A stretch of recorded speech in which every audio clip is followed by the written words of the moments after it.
Good afternoon, everyone. Good afternoon. How's everybody doing? It's Dakota from Everyday Life, soon to be called Dakota's Den. So we will be going from Everyday Life with Dakota to Dakota's Den. I'm just trying to acclimate everybody slowly. So today we have an interesting documentary. I didn't see the name of the person who produced the documentary, but it is an excellent job. And it's a documentary. It's said to be on the 13-year-old victim who right now has Jay-Z in court for rape, but it's kind of like a documentary to show how a young girl would easily get reeled in to powerful, rich men of no doing of their own, just by being manipulated and coerced to the point where they can't get out. This documentary is done so well. It makes you feel like you're there. It makes you feel like you're 13 years old and you'll be saying to yourself, well, how do I get out of this? How do I get out of this? So it's about 30 minutes long. So please give it a chance. Go get your popcorn, go get your water, take a seat before you turn it on because it's about 30 minutes, but it is an excellent 30 minutes and it makes you feel like you are there. Now, powerful people like Jay-Z and Diddy, they would want you to believe that everything is a lie, that their truth, they're right, they've never done anything wrong, and everything is a lie. But everything is not a lie. And just because you have lots and lots of money does not make you perfect. Okay? It does not make you perfect. We've got the Kim Porter situation. God knows what happened to Kim Porter. We've got JC's girlfriend who passed away sometime. God knows how she passed away. We've got this 13-year-old girl. We've got how many victims from Diddy? 150 now? I forgot. I don't really care, but Diddy has a lot of victims. So they would want you to think that everything is a lie, but everything cannot be a lie. So, everyone, I'm going to start the video and please hang in there because actually it's good from the beginning. So, please give me a thumbs up and subscribe. I would really appreciate it. I'm going to start the video and it's really, really excellently done. Okay. Now, what I want to do is I want to play it. So, you got your popcorn, you got your drinks. All right, let's get this started. Especially the police.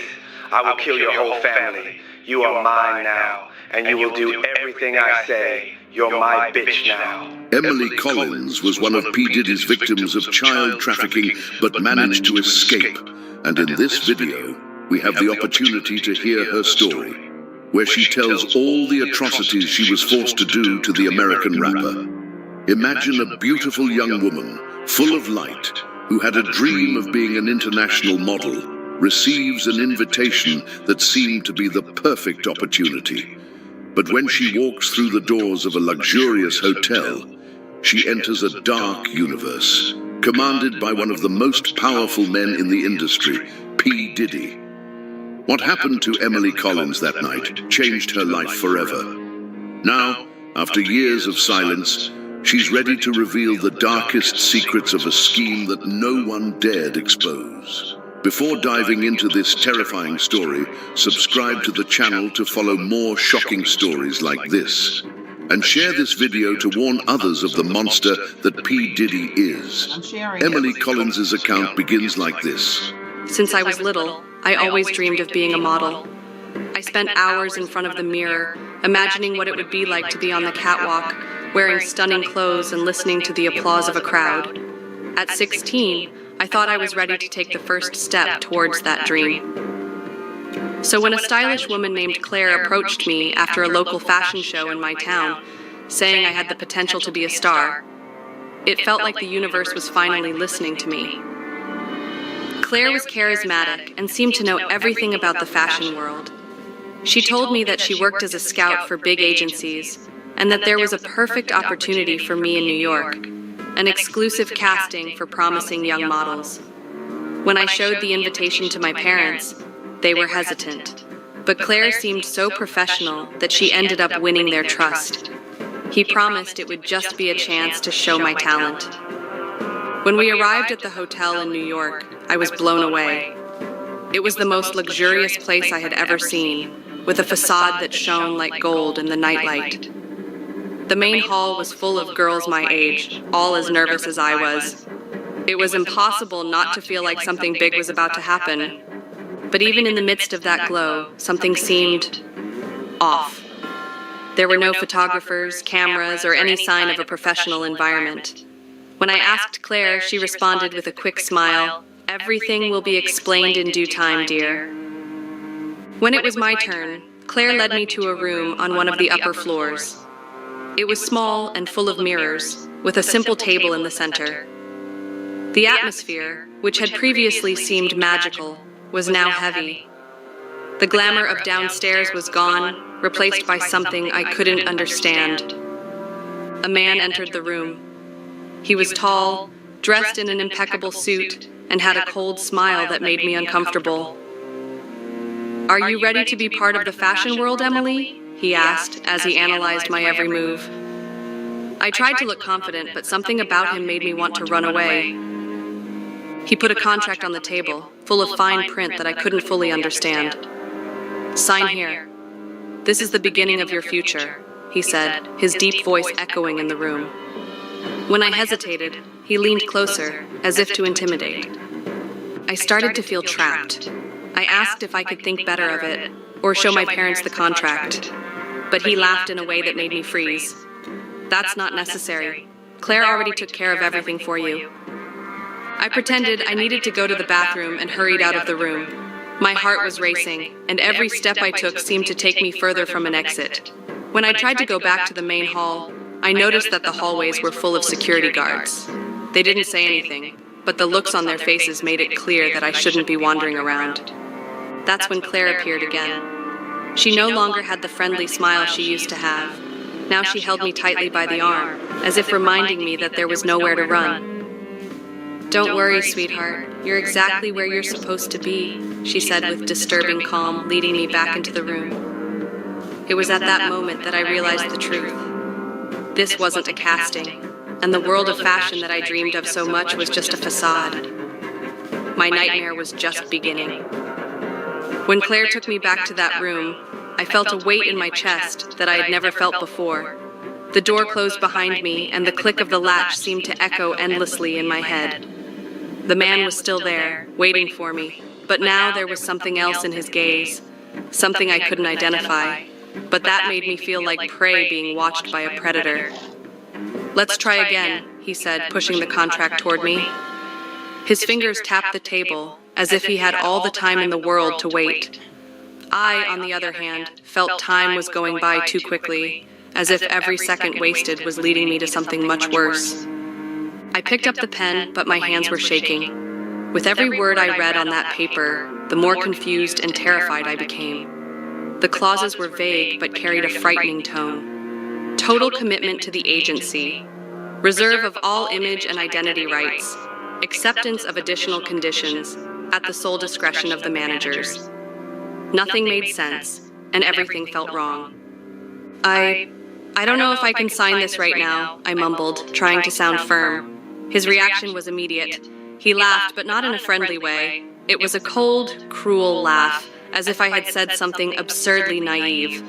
"Emily," he said, leaning forward, "you're already here. This is the kind of opportunity girls like you don't get twice. To sign or not, well, you don't have a choice, you know?" My heart raced. I looked around, desperately looking for a way out, but the room had no windows, just those walls covered in mirrors that reflected my own panicked expression. I tried to calm down, but the air felt heavier, like the room was closing in around me. Before I could respond, the door opened again, and two men entered. They were large, dressed like security guards, but their gazes were as blank as they were frightening. They didn't say anything. They just stood there, as if they were waiting for something. The man behind the desk gestured to them, and one of them walked over to me. "Come on, you need to prepare yourself," he said, his voice as impersonal as his expression. "Prepare for what?" I asked, trying to keep my voice steady, but it came out shaky. "You'll see," he replied, without explaining anything. Claire reappeared in the hallway as the men escorted me out of the room, but she was no longer the elegant, friendly woman who had approached me at the show. She seemed indifferent, almost impatient, like I was just another item on her to-do list. They led me down a narrow, dimly lit hallway, away from the main hall. The sound of distant voices and laughter disappeared with each step. The hallway seemed endless, as if we were moving away not just from the party, but from the real world. "Where are we going?" I asked, but no one answered. The walls seemed to get closer, the air grew colder, and the silence was broken only by the sound of our echoing footsteps. Finally, we reached an iron door. One of the men opened it with a key, revealing a space that seemed the opposite of the hotel's luxury. It was a dark room, with concrete walls and a single light bulb hanging from the ceiling. Inside, there were other girls, all sitting silently, with scared expressions.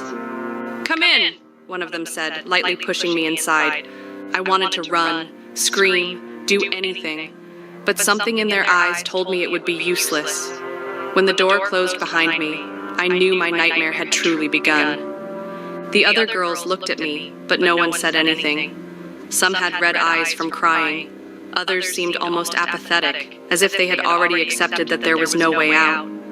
I sat in the corner, trying to process what was happening. My heart was beating so fast it felt like it was going to explode. The only thing I knew at that moment was that I was trapped, not just physically, but emotionally as well. They had created an invisible prison, where every choice seemed to lead to the same place. Deeper into a nightmare I didn't know if I could escape. I didn't know how long it had been since I was placed in that room with the other girls. It seemed like time didn't exist in there. The air was heavy, filled with fear and despair.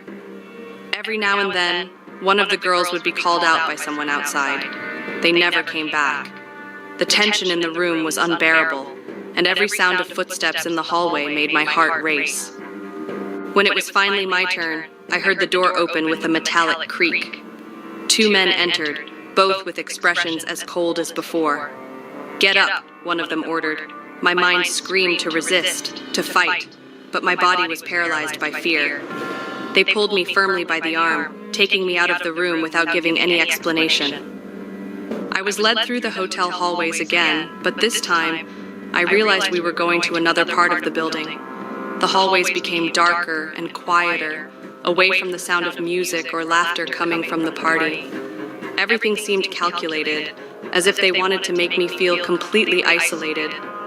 "Please, I don't want this," I said, my voice shaking, but they didn't respond. It was like I was nothing more than an object, something they could move from one place to another without any empathy. As we turned a corner, I saw a double metal door in front of us. One of the men used a card to open it, revealing a staircase that appeared to descend underground. My body froze.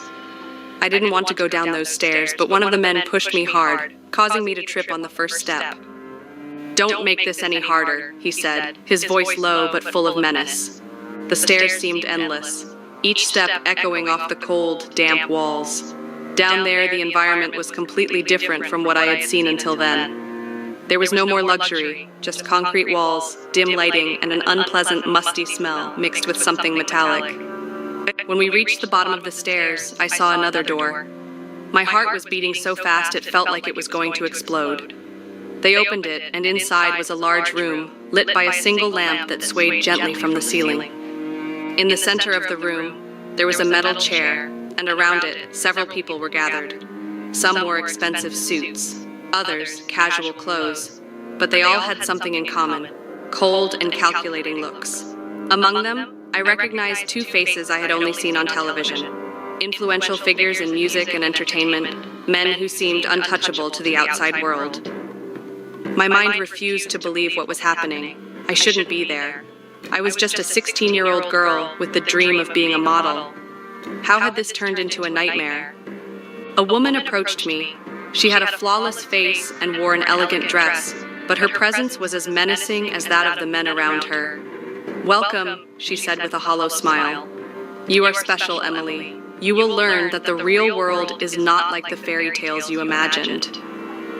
I wanted to scream, but my voice wouldn't come out. I wanted to run, but I was surrounded. One of the men pushed me onto the metal chair, where my hands were quickly tied. My attempts to resist were futile.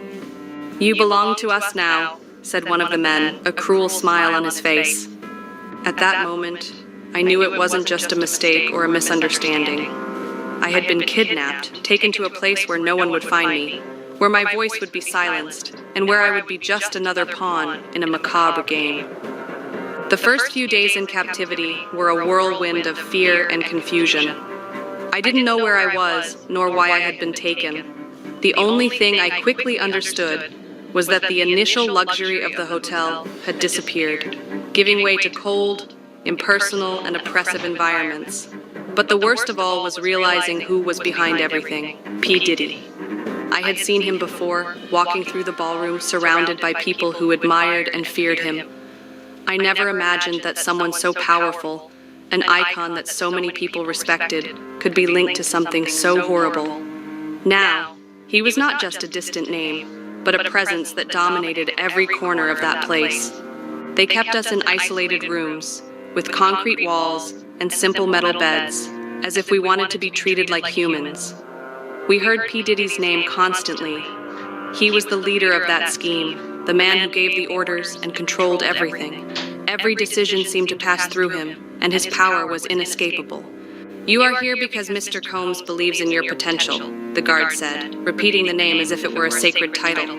But the truth was that he saw no potential in us, just means to feed his ego and maintain control over a perverse scheme of trafficking and exploitation. Every now and then, he would appear. When he entered the room, the air became even heavier and all the girls shrank. He had a cold smile, which seemed to carry a silent threat. "You are lucky to be here," he said, with a tone that mixed sarcasm and cruelty.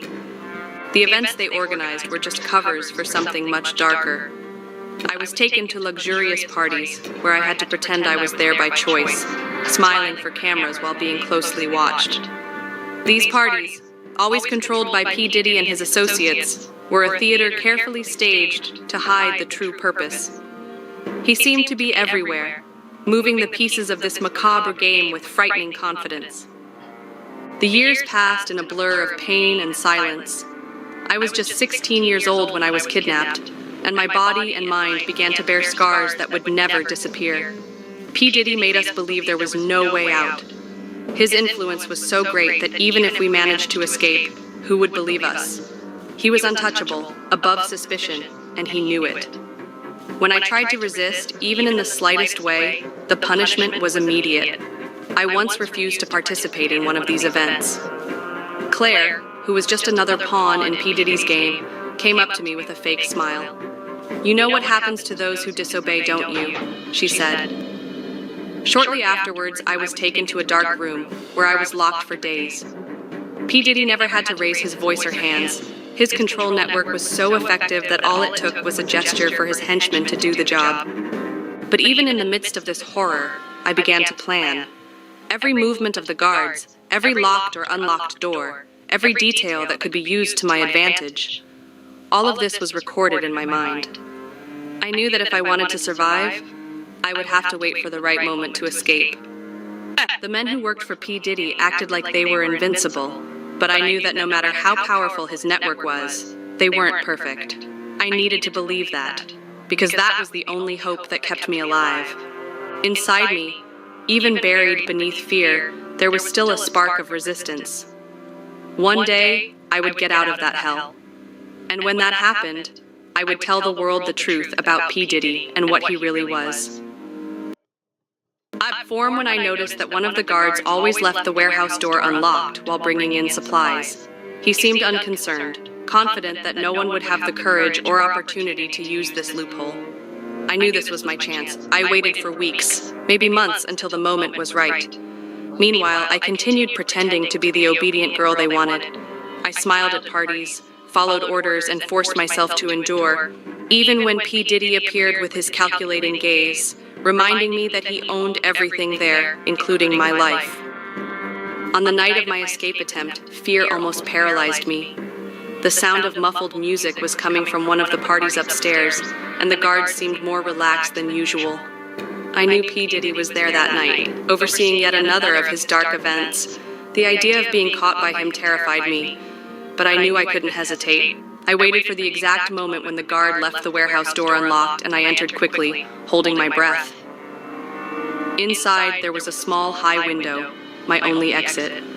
I used a stack of boxes to reach the glass, and with effort, I managed to open it. The cold night air rushed in, renewing my resolve. As I sneaked out, I heard voices in the hallway. My heart almost stopped when I recognized P. Diddy's voice, deep and authoritative. He was talking to Claire, ordering them to keep all the girls under extra surveillance. "I don't accept mistakes," he said. "If one of them escapes, it will be the end for you." With shaking hands, I pulled myself out the window and ran into the darkness. The terrain was uneven and full of obstacles, but fear drove me. Behind me, I heard the alarm sound, followed by the dogs barking. They knew I had run away.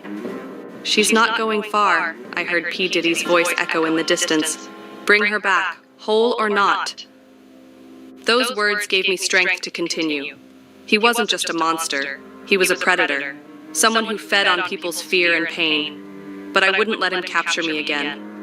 I ran like never before, running through fences, falling and getting up, until I finally reached the road.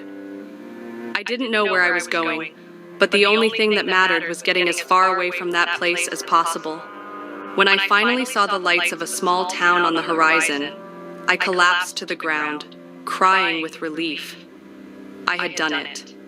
For the first time in years, I was free from P. Diddy's clutches. But he knew that the real challenge was yet to come, exposing to the world what he really was.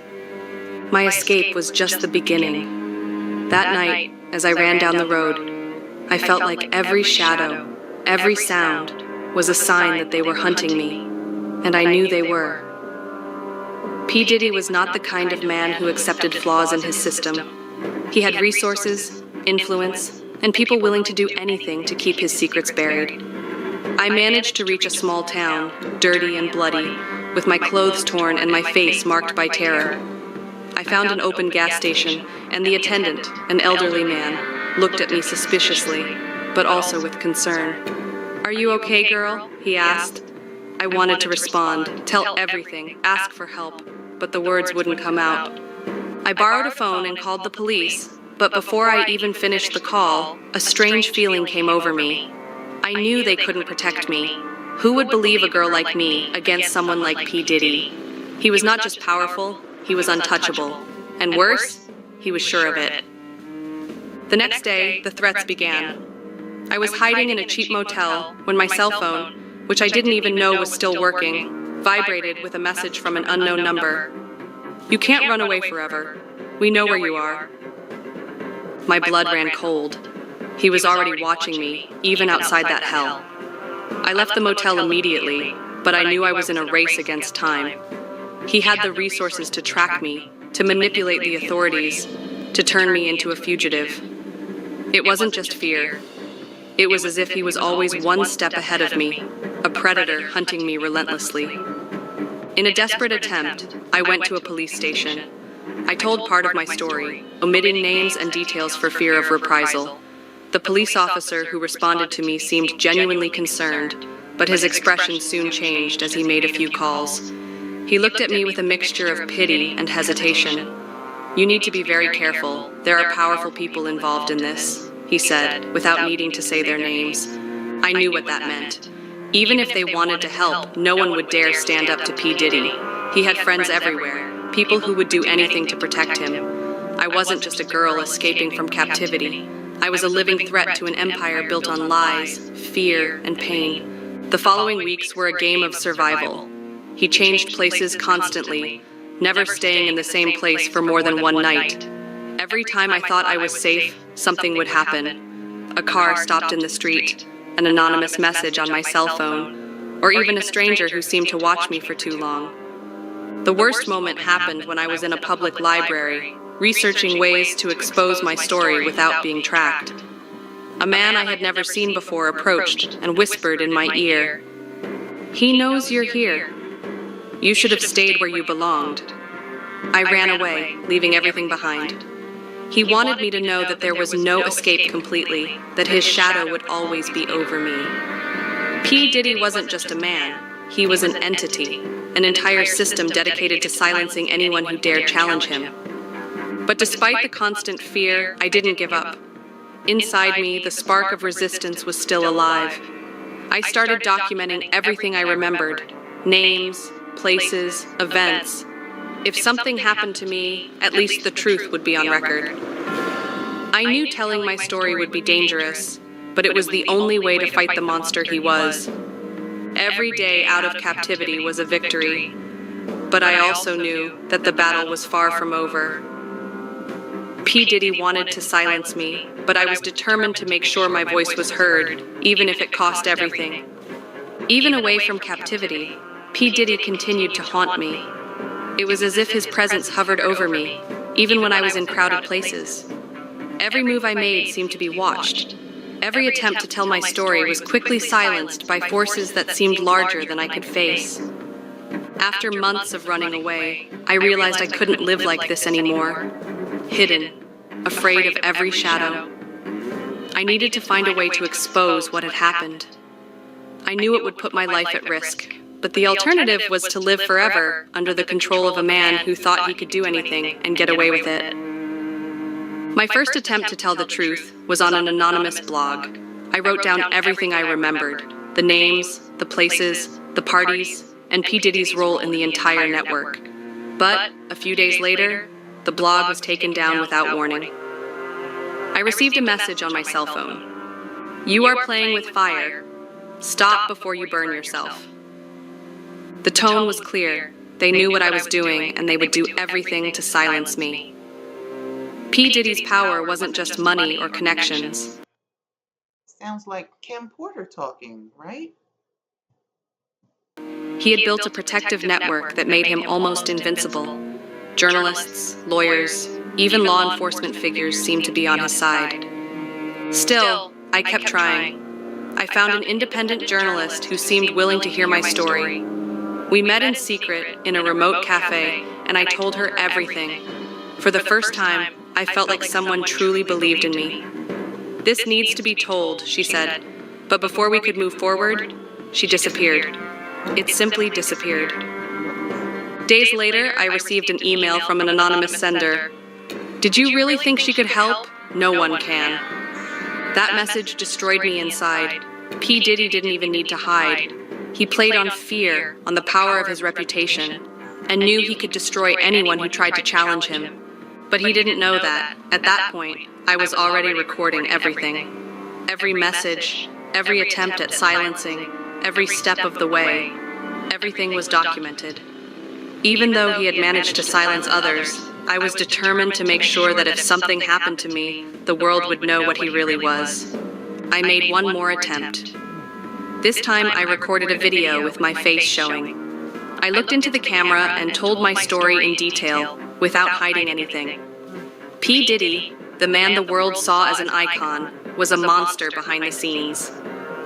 I knew posting that video would be like signing my sentence, but I also knew that if I didn't, I would be allowing him to continue hurting other people. When I published the video, I turned off all notifications. For days, I didn't know what had happened. I didn't know if people had watched, if they believed me, or if he was already coming after me again. Then something unexpected happened. The video went viral. People started commenting, sharing, and even other girls started coming forward with similar stories. Oh. For the first time, I felt that maybe he wasn't as invincible as he believed. But at the same time, threats have increased. Anonymous messages, cars parked near where I was, and even attempts to break into the place where I was hiding. P. Diddy was furious, and his power was still real. I knew the fight wasn't over yet, but at that moment, something inside me changed. For the first time, it wasn't just me against him. Other voices were joining mine, and the truth he had tried so hard to hide was finally coming out of the shadows. Today, at 32 years old, when I look back, I can hardly believe that I survived. The 16-year-old girl, full of dreams, was destroyed by a man who used his position of power to control and silence people like me. P. Diddy, the icon admired by so many, was a true monster, but now, finally, I can say I'm free. After publishing my video and seeing the impact it had, something inside me changed. For the first time in years, I felt like I had a voice again, and that voice could make a difference. It wasn't easy. He tried in every way to destroy my credibility. His lawyers accused me of slander, his team spread lies about me on the internet, and people I had never met started attacking me. But I was no longer alone. Other survivors began to speak out, and together our voices grew stronger. Influential people began to support our stories. Investigative journalists began to gather evidence, and slowly, the myth of P. Diddy's invincibility began to crumble. He was still trying to reach me, of course. I received countless death threats, and every time I left the house, I looked over my shoulder. But now, I had something he couldn't take from me: courage. He spent years trying to silence me, but the more he fought against the truth, the more the world saw who he really was. Over time, I managed to recover. I started going to therapy, something that, at first, seemed impossible. Dealing with trauma was a long and painful process, but with each session, I felt as if a piece of the weight I was carrying was being lifted. I don't feel completely cured. I don't know if I ever will. But today, I can live without the constant fear that consumed me for so long. My story also gave me purpose. I began working with organizations that help victims of trafficking and abuse, using my experience to support others who have gone through what I went through. I know not all survivors have the opportunity to tell their stories, but I promised myself I would do everything I could to be their voice. As for P. Diddy, he continues to try to clean up his image, but the allegations have grown so much that he is finally being investigated. I don't know if he will face justice, not in the way he deserves. Men like him have the resources and power to avoid real consequences, but the world knows who he is now. And that, for me, is already a victory. Today, I live with a sense of freedom that seemed impossible a few years ago. I'm not completely cured, but I'm at peace with my story. I know that facing a monster like P. Diddy was one of the hardest things I've ever done, but I also know that in exposing his true colors, I did something that no one can ever erase. If you're listening to this, know that the truth is powerful, even when it seems impossible to. Wow. You see? I need you guys to miss you Isn't guys. that something? Woo, that was a lot, right? But it shows you the cycle of what when people are taken when they don't want to be taken and they're put into trafficking and made to do things they don't want to do by rich and powerful people who have judges and cops and senators and rich people in their corner, and there's nothing you can do. You can come out on the other side. You can come out on the other side. And I also want to say, you know what this reminds me of?